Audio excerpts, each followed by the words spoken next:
మన మీడియా ఎంత డంబ్‌గా ఉంటుందంటే భయ్య మినిమమ్ రీసెర్చ్ కూడా చేయకుండా ఫ్యాక్ట్ చెక్ చేసుకోకుండా న్యూస్‌ని టెలికాస్ట్ చేస్తారు. దానివల్ల ఎంతమంది లైఫ్‌లు స్పాయిల్ అవుతాయంటే కొన్ని డేస్ నుంచి ఒక న్యూస్ బాగా వైరల్ అవుతుంది. మీరు కూడా వినే ఉంటారు దీని గురించి. కెనడాలో ఉండే ఒక ఇండియన్ సాఫ్ట్‌వేర్ ఎంప్లాయీ $98,000 ప్యాకేజ్‌కి టీడీ అనే బ్యాంక్‌లో వర్క్ చేస్తూ ఫుడ్ బ్యాంక్స్కి వెళ్ళి ఫ్రీగా ఫుడ్ ఎలా తెచ్చుకోవాలని చెప్పేసి వీడియో చేస్తే అది బ్యాంక్ వాడు నోటీస్ చేసి అతన్ని జాబుల నుంచి తీసేశాడని చెప్పేసి న్యూస్ బాగా వైరల్ అవుతుందన్నమాట అన్ని సోషల్ మీడియా ప్లాట్ఫామ్స్లో. దీనిని మన న్యూస్ ఛానల్స్ వాళ్ళు కూడా చాలామంది టెలికాస్ట్ చేశారు. నేను పేర్లు చెప్పను. అసలు మ్యాటర్లోకి వెళ్తే ఫ్యాక్ట్ చెక్ చేస్తే ఇతని పేరు మెహుల్ ప్రజాపతి. మీరు అతని ఇన్స్టాగ్రామ్ ప్రొఫైల్లోకి వెళ్ళి కూడా ఒకసారి చెక్ చేయండి కావాలంటే. ఇతను 1.5 year బ్యాక్ టీడీ అనే బ్యాంక్ లో ఇంటర్న్ గా జాయిన్ అయ్యాడు. ఎడ్యుకేషన్ లో పార్ట్ ఈ ఇంటర్న్షిప్ అనే ప్రోగ్రామ్ అనమాట. ఆ ఇంటర్న్షిప్ కి అంత ప్యాకేజ్ కూడా ఇవ్వరు అనమాట. టీడీ బ్యాంక్ కూడా దానికి రిప్లై ఇచ్చింది. అసలు ఇతను మా దగ్గర అసలు ఎంప్లాయీ గానే వర్క్ చేయలేదు, మేబీ ఇంటర్న్షిప్ ఏదో చేసుంటారేమో కానీ అది ఎంప్లాయ్మెంట్ కింద రాదు కాబట్టి మా దగ్గర వర్క్ చేయలేదు, మేము అంత ప్యాకేజ్ ఇవ్వలేదు, మేము ఫైర్ చేయలేదు అని వాళ్ళు రిప్లై కూడా ఇచ్చారనమాట. సో ఇతను ఇంటర్న్షిప్ చేసేటప్పుడు ఇతను స్టూడెంట్ గా ఉన్నాడు కాబట్టి వాళ్ళ క్యాంపస్లో ఆన్ క్యాంపస్లో ఎవరు ఇంటర్నేషనల్ స్టూడెంట్స్ ఎవరు ఫుడ్ కోసం ప్రాబ్లంగా ఉండకూడదని చెప్పేసి వాళ్ళు ఫుడ్ బ్యాంక్ పెట్టారనమాట. ఆ ఫుడ్ బ్యాంక్ నుంచి ఇతను ఫుడ్ తెచ్చుకున్నాడు, అది విత్ ఇన్ క్యాంపస్లోనే అనమాట.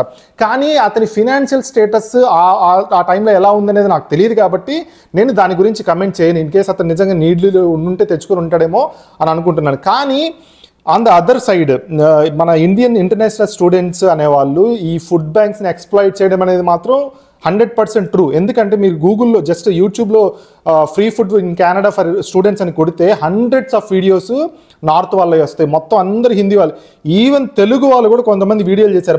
మన సబ్స్క్రైబర్స్ కొంతమంది నా వీడియోస్ కింద లింక్ పెట్టారు, వీళ్ళు కూడా చేసి పెట్టారు తెలుగు వాళ్ళని చెప్పేసి. నేను ఆ వీడియో చూశాను. చూసిన తర్వాత నేను ఏమనుకున్నానంటే కమెంట్స్ మొత్తం అందరు కెనేడియన్సే, మన తెలుగు వాళ్ళు కూడా కాదు భయ్య, మన తెలుగు వాళ్ళు హిందీ వాళ్ళు వీళ్ళంతా తిడుతూనే ఉంటారు, అది వేరే విషయం. కెనేడియన్స్ పచ్చి బూతులు తిడుతున్నారు భయ్య కింద కమెంట్ సెక్షన్ లో చూసుకుంటే. మీరు మొత్తానికి అన్నిటికీ రిప్లైలు ఇస్తూ వస్తున్నారే తప్పితే నేను నిజంగా తప్పు చేశానేమో అని చిన్న థాట్ కూడా లేదన్నమాట. నేనేమనుకున్నానంటే సరే కమెంట్స్ చూసి ఆ వీడియో డిలీట్ చేస్తారని అనుకున్నాను. కానీ హైలైట్ థింగ్ ఏంటి అంటే కమెంట్ సెక్షన్ ఆఫ్ చేసుకుని వీడియోని అలానే పెట్టుకున్నారు. సో ఇప్పుడు ఈ సోషల్ మీడియాలో, నేషనల్ మీడియాలో ఆల్ ఓవర్ ఇండియా మొత్తం అంతా పాకిపోయిందనమాట. ఈ న్యూస్ బాగా వైరల్ అవుతుంది. ఇప్పటికీ ఇంకా వీడియోస్ పెడుతూనే ఉన్నారు చాలా మంది దాని గురించి. అది నిజమా కాదా అని ఇంకా చాలా మందికి తెలియదు అనమాట. అందుకే నేను ఈ వీడియో చేయడానికి రీజన్ కూడా.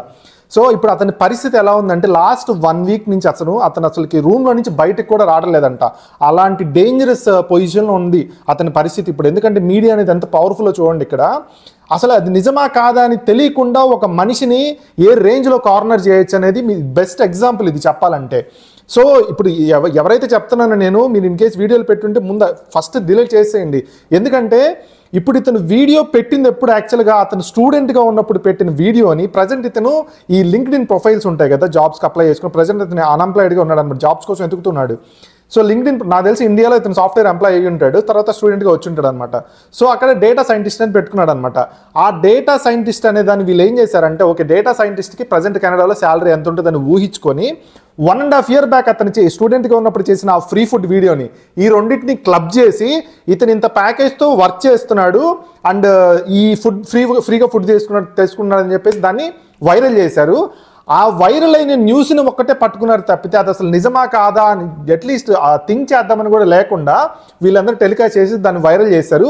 ఇప్పుడు అతని లైఫ్ ఏందనేది అసలు అతనికి అర్థం కావట్లేదు అనమాట. డేంజరస్ సిచ్యువేషన్లో ఉన్నాడు. సో ఫైనల్గా నేను చెప్పేది ఏంటంటే free food for international students అనే కాన్సెప్టే కెనడాలో లేదు భయ్య, అది అసలుకి ఫ్యాక్టే కాదు. ఇన్ కేస్ మీరు ఎవరైనా ఇలా థింక్ చేస్తుంటే ముందు అది మీరు మైండ్లో నుంచి తీసేయండి.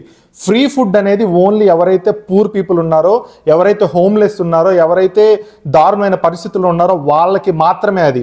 Free food for international students అని వాళ్ళు పెట్టారు అంటే వాళ్ళు మోస్ట్లీ నాకు తెలిసి ఇండియన్స్ వాళ్ళదే అయ్యుండి ఉంటుంది. ఆ ఫుడ్ బ్యాంక్ ఏదైతే ఉందో అది ఇండియన్స్ నడుపుతుంది అయ్యుండి ఉంటుంది. సో వాళ్ళు ఇంటర్నేషనల్ స్టూడెంట్స్లోనే కొంతమంది ఇక్కడికి వచ్చిన తర్వాత వాళ్ళ సిచ్యువేషన్స్ బాగాలేకో లేదంటే ఫినాన్షియల్ స్టేటస్ ఇదైపోయో ఉంటారు కదా, అలాంటి వాళ్ళ కోసం. కానీ మీరు ఈరోజు కెనడాలో ల్యాండ్ అయ్యి రేపు పొద్దున వెళ్ళి మీరు ఫుడ్ బ్యాంక్లో ఫ్రీగా ఫుడ్ తెచ్చుకోవడం అనేది దారుణమైన చండాలమైన పని అది చెప్పాలంటే. ఎందుకంటే నువ్వు ఒక ఇంటర్నేషనల్ స్టూడెంట్గా కెనడాకి వస్తున్నావు అంటే నువ్వు ఖచ్చితంగా నీ దగ్గర డబ్బులు ఉన్నాయి, నీకు అన్నీ తెలుసు, మొత్తం అంతా ప్లాన్ చేసుకొని నువ్వు కెనడా గవర్నమెంట్తో నువ్వు ఒక ఒప్పందం చేసుకొని నువ్వు గవర్నమెంట్కి చెప్తున్నావు నా దగ్గర ఇంత డబ్బులు ఉన్నాయి, నా జిఎస్సీ అకౌంట్లో ఇంత పెట్టుకుంటున్నాను, నాకు ఎవ్రీ మంత్ ఖర్చులకి మొత్తానికి అంతా నా దగ్గర నేను చూసుకుంటానని చెప్పి నువ్వు ఇక్కడికి వచ్చి నువ్వు పచ్చి అబద్ధం ఆడి నువ్వు డైరెక్ట్గా నువ్వు గవర్నమెంట్ని మోసం చేసావు అనమాట చెప్పాలంటే. అది ఫ్యూచర్లో నాకు తెలిసి ఇది పెద్ద ఇష్యూ అవుతుంది. ఎందుకంటే బ్రాంటన్లో నేను ఆల్రెడీ దీని మీద వీడియో చేశాను కొన్ని డేస్ బ్యాక్, ఒక 1 or 2 months బ్యాక్. బ్రాంటన్లో తెలిసిందే కదా, నార్త్ వాళ్ళు చాలా ఎక్కువ మంది ఉంటారు, పంజాబీస్ వీళ్ళందరూ. కొన్ని ఫుడ్ బ్యాంక్స్ ఏం చేసినాయి అంటే ఈ నార్త్ స్టూడెంట్స్ ఎవరైతే ఉన్నారో వీళ్ళు గుంపులుగా అంటే 10 మంది 20 మంది 30 మంది ఫుడ్ బ్యాంక్స్ మీద దాడి చేస్తున్నారనమాట. అంటే క్యూలు కట్టేసి అసలు ముందల నుంచే ఫుడ్ బ్యాంక్స్లో మొత్తం అన్ని తీసుకెళ్ళిపోతున్నారు. రియల్గా ఎవరైతే కెనేడియన్స్ ఉంటారో లేకపోతే నిజంగా అవసరాల్లో ఉంటారు చూసారా, అట్లాంటి వాళ్ళకి ఫుడ్ దొరక్క ఆ ఫుడ్ బ్యాంక్ వాళ్ళు ఏం చేశారంటే ఇంటర్నేషనల్ స్టూడెంట్స్ని మేము ఎలో చెయ్యమని చెప్పేసి చాలా పెద్ద ఇష్యూ చేశారు అప్పుడు. సో మీలో కొంతమంది అనుకోవచ్చు ప్రజెంట్ కెనడా సిచ్యువేషన్ బాగలేదు కదా, ఇన్ఫ్లేషన్ అంతా పెరిగిపోతుంది, జాబ్స్ లేవు, ఓకే ఇదంతా నేను ఒప్పుకుంటాను. నేను చెప్తున్నాను కదా, నిజంగా నీకు నిజంగా అవసరం ఉంటే ఖచ్చితంగా వాడుకోవాలి. ఎందుకంటే ఫుడ్ బ్యాంక్స్ అనేవి అందుకోసం డిజైన్ చేసింది. కానీ నువ్వు స్టూడెంట్గా వచ్చిన 1 monthకి నువ్వు స్టూడెంట్గా వచ్చావు అంటే, ఇప్పుడు ఒక 6 months బ్యాక్ కానీ లేదంటే ఫ్యూ మంత్స్ బ్యాక్ కానీ వచ్చావు అంటే నీకు ప్రజెంట్ సిచ్యువేషన్ అంతా తెలిసే వస్తున్నావు. నువ్వు తెలిసి వచ్చిన తర్వాత అలా చేయడం అనేది కరెక్ట్ కాదు. నువ్వు ఆల్రెడీ వచ్చేసి నువ్వు ఆ సిచ్యువేషన్లో అంటే బాగా పెరిగిపోయే వరకు వెయిట్ చేసి 1 year 2 years తర్వాత అట్లా జరిగిందంటే ఓకే. కానీ నువ్వు వచ్చిన వెంటనే నువ్వు అలా చేస్తున్నావు అంటే అది అసలు కరెక్ట్ కానే కాదు భయ్యా. ఇన్ కేస్ మీరు ఎవరన్నా వీడియోలు అసలు ముందు ఈ వీడియోలు ఎవరైతే పెడతారో యూట్యూబ్లో ఇంటర్నేషనల్ స్టూడెంట్స్కి ఫ్రీ ఫుడ్ అని వీళ్ళని మామూలు కొట్టకూడదు భయ్యా. ఎంత దారుణమైన మిస్కమ్యూనికేషన్ అంటే అది అసలు దాన్ని దారుణమైన మిస్యూజ్ చేశారు భయ్య. కెనడాలో ఉండే యూట్యూబర్స్, ఇన్స్టాగ్రామ్ హ్యాండిల్స్, కెనేడియన్స్ చెప్తున్నాను నేను, మన వాళ్ళే కాదు, పచ్చి బూతులు తిడుతున్నారు. మొత్తం అందరు ఇండియన్స్నే తిడుతున్నారు చెప్తున్నాను. ఎందుకంటే మన వాళ్ళే ఎక్కువ కదా, మీరు ఏ ఫుడ్ బ్యాంక్కి వెళ్ళినా సరే మోస్ట్లీ మన వాళ్ళే ఉంటారు భయ్య. అందుట్లో అందరూ స్టూడెంట్సే వస్తారు.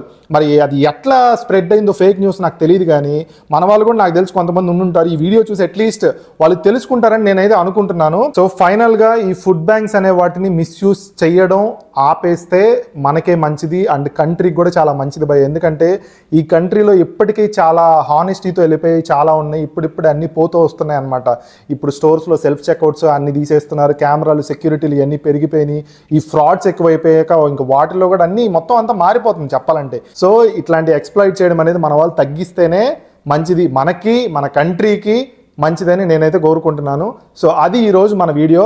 మళ్ళీ ఇంకొక మంచి వీడియోతో మళ్ళీ కలుద్దాం. అప్పటి వరకు చలో బాయ్.